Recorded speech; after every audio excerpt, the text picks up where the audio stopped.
নতুন দি ও নতুন দি, কি ভাবছো বিকেলে কি দি চা খাবে? চলো তাহলে আজ তোমাকে বানিয়ে দেখাই বেবিকর্ন চিজ নাগেটস। আরে না না বাবা, এত ভজকট রান্না আমি করতে পারবো না। না বললেই হলো? এতদিন ধরে সংসারে তুমি এত এত মানুষকে রান্না করে খাওয়াচ্ছ, আর শেষে বলছো ভাজাভুজিটা করতে পারবে না? আরে বাজারে কালুর দোকানের পেঁয়াজি খেয়েছ আর মলের KFC চিকেন খেয়েছ? ওগুলো কি ঝাল ঝোল তরকারি না ভাজা? আরে আমি তো জানি ওগুলো মশলা মাখানো ভাজা, তাহলে তুমি পারবে না কেন বলছো?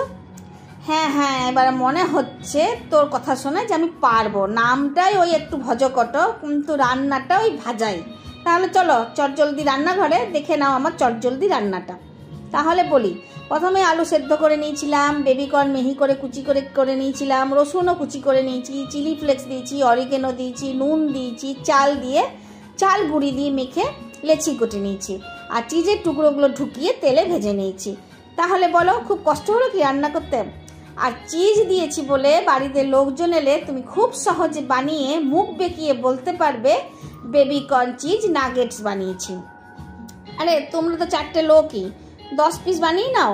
কম করবে, ভালো খেতে হবে, বেশি ঝামেলাও হবে না, আর অবশ্যই দোকানের থেকে স্বাস্থ্যকর হবে। তার বদলে তুমি কি দেবে? তোমাকে যে এই রান্নাটা শেখালাম নতুন দিক, কি দেবে তুমি আমাকে? কি দেবো বলতো? তুমি আমাকে লাইক, শেয়ার, কমেন্ট আর সাবস্ক্রাইব দেবে। ধন্যবাদ।